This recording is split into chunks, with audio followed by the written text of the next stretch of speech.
The final 3 days of Holy Week, known as the Triduum, are the most holy and most important days in the calendar of the Roman Catholic Church.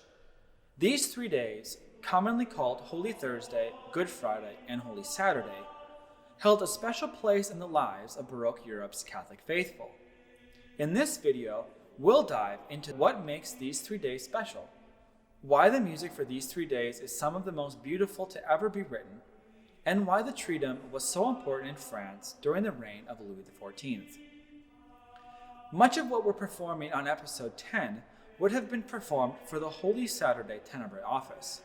And before I dive into the music, I need to provide a little bit of context about the 18th century Tenebrae Office. The office had its origins in the 8th century, celebrated by Catholic liturgy throughout Europe. In this original context, the office took place during the Liturgy of the Hours, a monastic tradition of hourly prayers formalized under the rules declared by Saint Benedict of Nursia in 516. The first part of the Tenebrae Office took place during Matins, which was celebrated at around 2 a.m. The second part of the Tenebrae Office took place during Lauds, which was celebrated at dawn. In this original form, each of the 3 days of the Triduum were celebrated on their named days. That is to say, the Tenebrae liturgy for Holy Thursday was celebrated on Holy Thursday, and so forth. You can imagine how dark it would have been while performing liturgy in the early morning hours. The Tenebrae Office came to be known by the Latin word for darkness, tenebra. By the Middle Ages, the celebration of the Tenebrae Offices began to be anticipated on the afternoon preceding each day. Thus, the Tenebrae Office for Holy Thursday was celebrated on Wednesday afternoon, Holy Friday on Thursday afternoon, and Holy Saturday on Friday afternoon. Throughout its history, the Tenebrae Office distinguished itself from other liturgies with specific rituals and traditions. The most characteristic part of the office is the gradual extinguishing of candles. The 15 candles on the Tenebrae hearse and those on the altar are extinguished one by one until just one candle remains lit. The final candle is removed from the hearse and hidden behind the altar. At the conclusion of the office, this candle is brought out from behind the altar to symbolize the light of Christ. Other liturgical rituals and traditions directed by canon law were part of the Triduum liturgy too. At the Mass on Thursday, after the first Tenebrae Office was held on Wednesday afternoon, all the altars of the church were stripped bare, and the crucifixes in the church were covered by cloth. The singing of the Gloria and the use of bells of any sort were prohibited from the Mass on Holy Thursday until Easter Vigil Mass on Saturday evening. In place of the band church bells, 18th century churches beat wooden sticks together to announce the start of the Tenebrae Offices. Canon law also banned the use of the pipe organ after the Mass on Holy Thursday until the Mass on Easter Vigil. In episode 10, we're performing many pieces used for the Tenebrae Office on Holy Saturday. So we're honoring the canon law's dictum on the use of the organ, and we're actually going to use harpsichord for the Season at Home episode instead. The liturgy and readings used during the Triduum focused on the events surrounding the death of Christ. Most specifically, his Last Supper, his crucifixion, his burial, and his repose in the tomb. These 3 days provided the last opportunities for the Christian faithful to prepare themselves for the joy and solemnity of the Easter season. From approximately the 8th century until the early 20th century, with a few reforms during its 1,000-year history, the format of the Tenebrae Offices remained almost completely unchanged. The structure for each of the Tenebrae services was similar. Only the readings for each office were different. The first part of the Tenebrae service originally took place during Matins. After the Tenebrae Offices began to be anticipated on the preceding afternoon, the office kept the original 3-part division of Matins, which is called nocturnes. The first nocturne began with 3 psalms, followed by 3 lessons from the Lamentations of Jeremiah. The second nocturne again began with 3 psalms, followed by the readings from St. Augustine of Hippo's expositions on the Psalms. The third nocturne included additional biblical readings. Regardless of the day of the Triduum, the lessons sung in the first nocturne come from selected verses in the Book of Lamentations. The Book of Lamentations is a prophetic book written by the prophet Jeremiah, warning of the fall of Jerusalem. The book is characteristic for its use of Hebrew letters, which along with the poetic meter create a cohesive literary form. The Hebrew letters created the opportunity for composers throughout Europe to write incredibly melismatic passage work.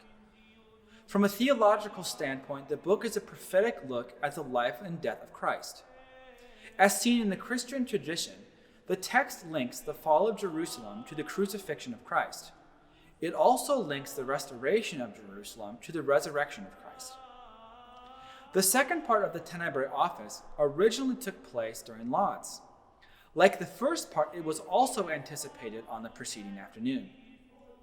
Now, originally, both parts of the Tenebrae Office were actually truly separate parts of the Liturgy of the Hours. By the 17th century, if not even earlier, both parts were celebrated without a separation. In the second part of the Tenebrae Office, 7 psalms were chanted, in addition to 2 canticles from the Old and New Testament. In this part, antiphons are used instead of responsories. The use of antiphons is actually characteristic when the liturgy calls for the use of psalms.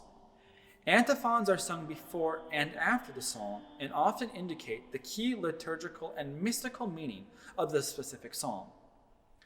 Outlining the format of the Tenebrae Office can never really fully illustrate the importance of the Triduum.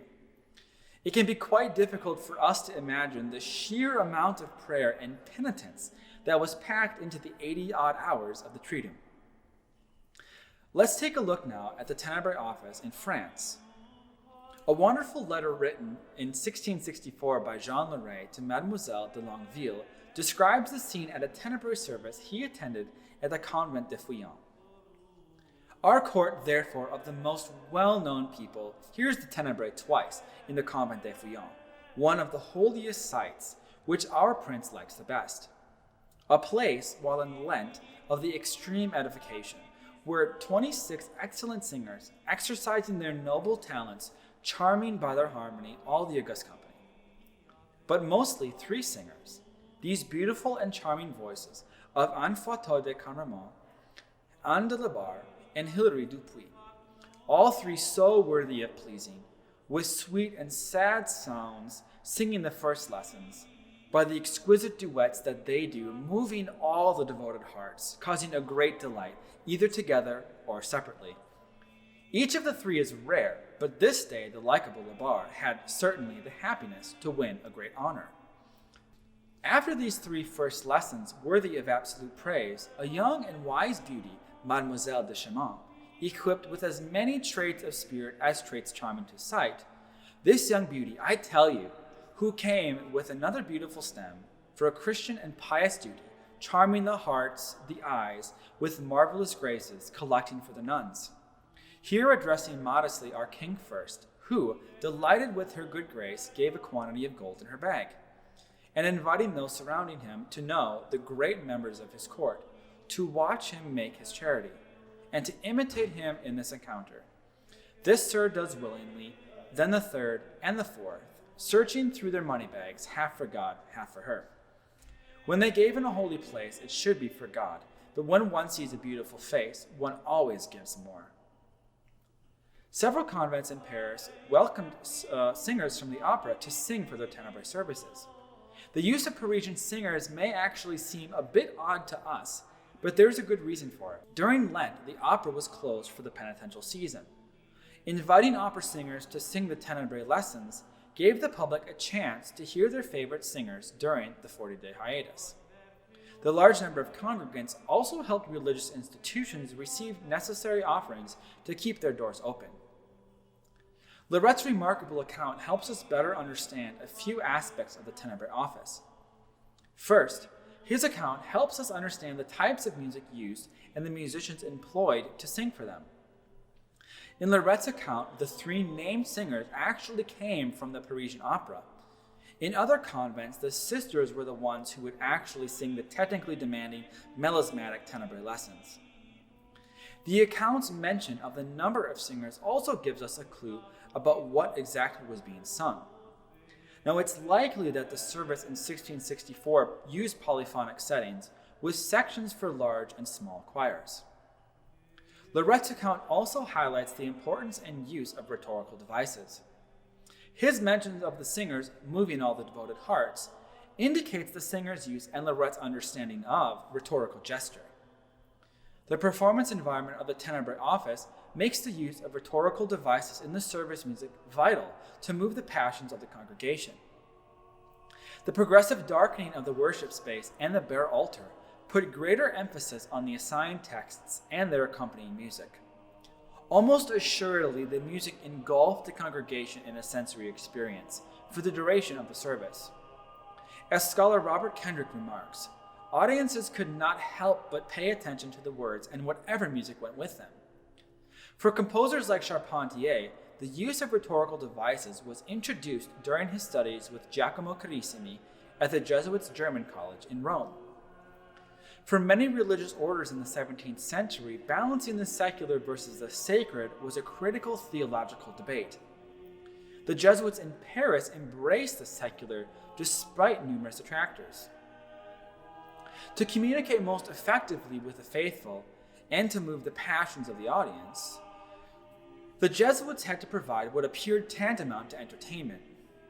Within their church-centered society, 17th century Jesuits practiced enculturation. They adopted the secular artistic practices of the culture as a means of evangelizing.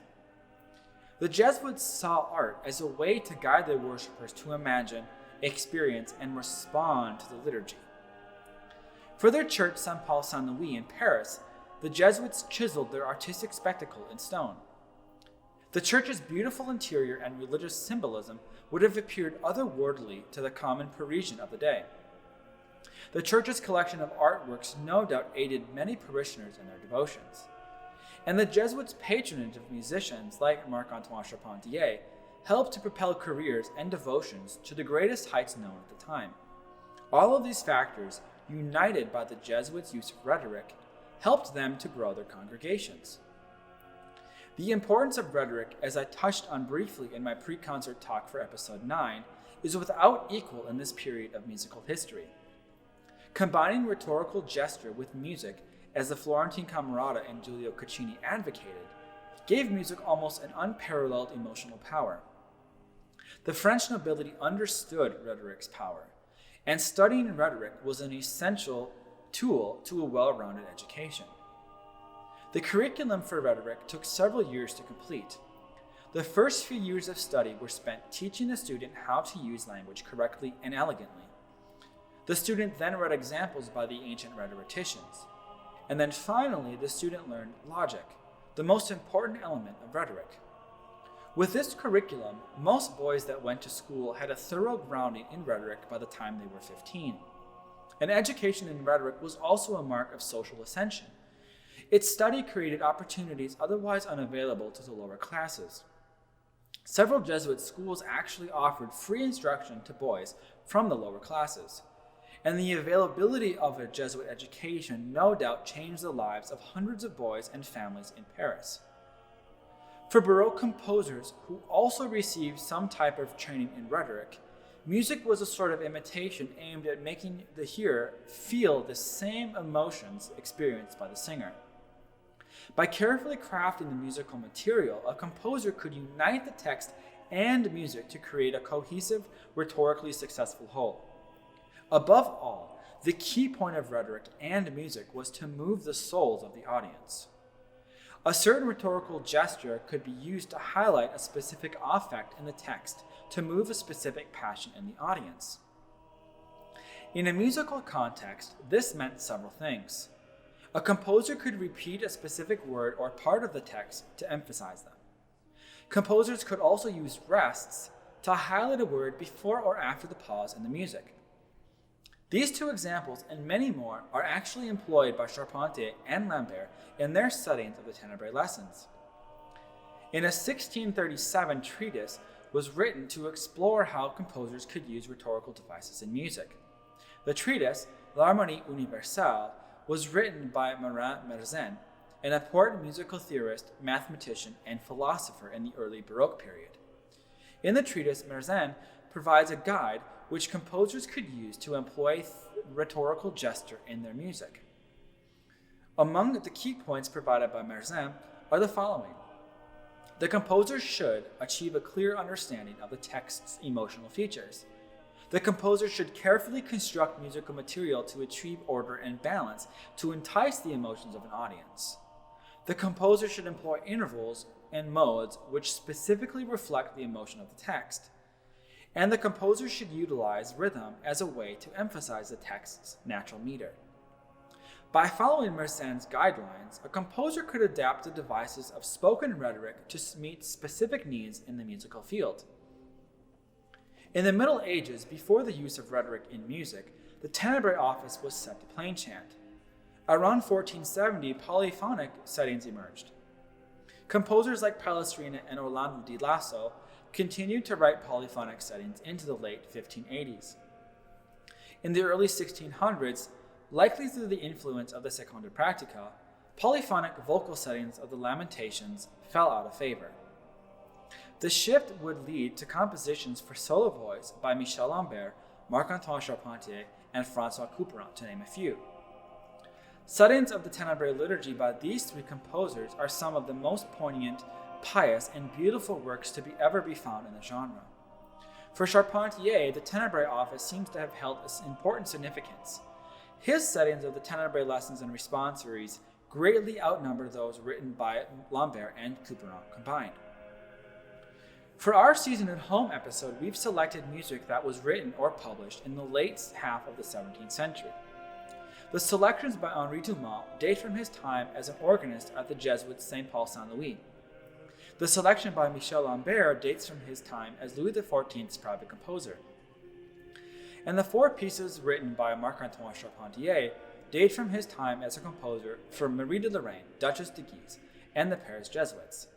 The patronage that Charpentier received from Mademoiselle de Guise was critical for his career.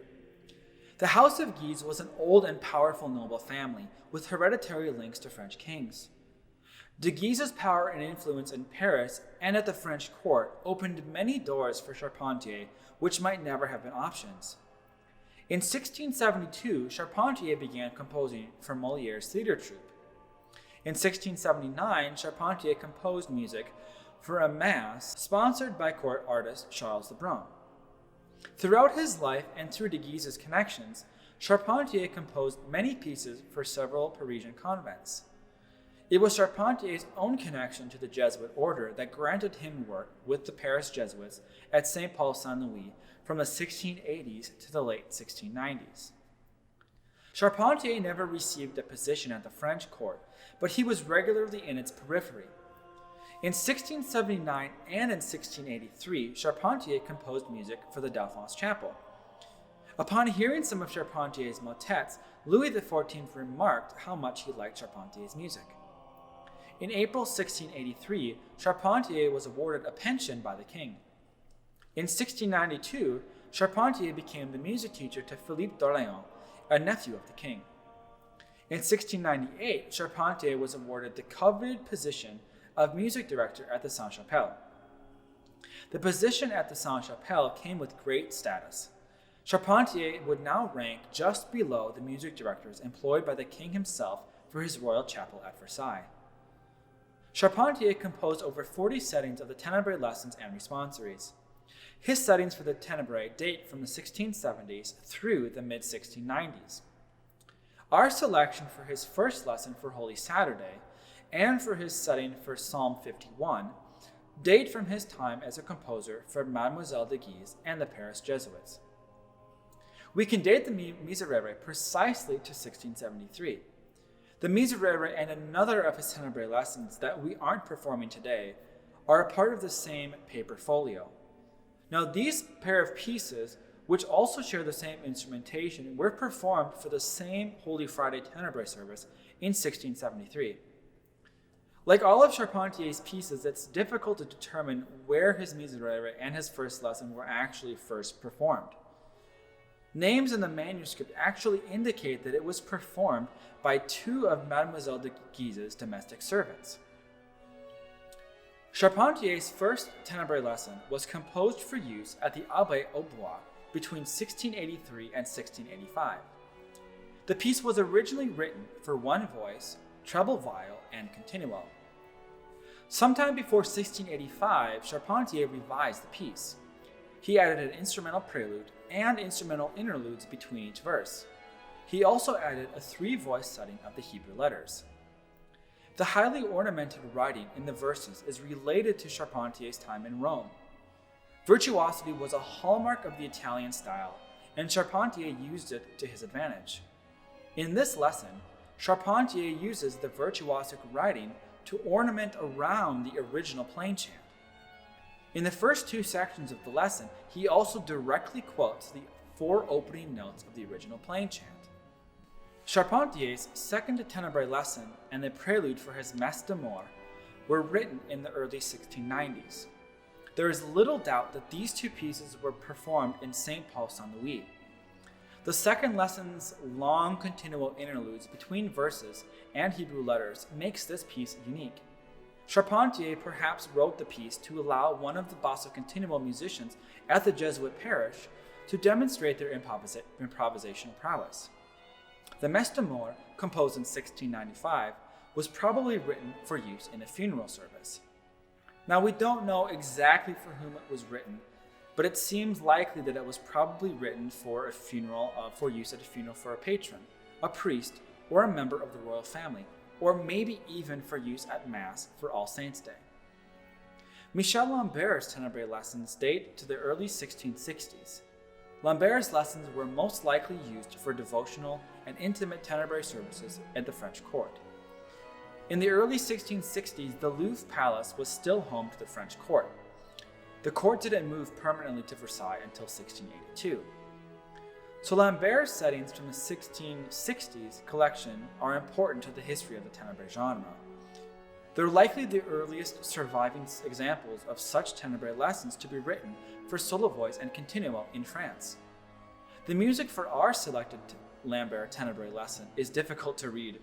It's not because the writing is illegible, but because the rhythmic notation that he uses is inconsistent. Some measures have too many notes and others don't have enough. So this dilemma leads me to believe that this piece and the others in this collection were actually performed by Lambert himself, perhaps with the aid of a small continuo band even. If we think of the piece in this way, the rhythmic inconsistencies tend to indicate an improvised approach to the composition. Perhaps the piece was improvised first and then written down, or more likely, the score was an outline for a piece which Lambert would use for a later quasi-improvised performance. The Tenebrae Office had profound importance to 17th century France. The music that accompanies the office illustrates the piety of its composers, performers, and listeners. For episode 10, we've strived to offer a sampling of what a 17th century Holy Saturday Tenebrae service might have been like, using selected readings, Tenebrae lessons, and plain chant responsories. We hope you enjoy our exploration of Holy Week in 17th century France.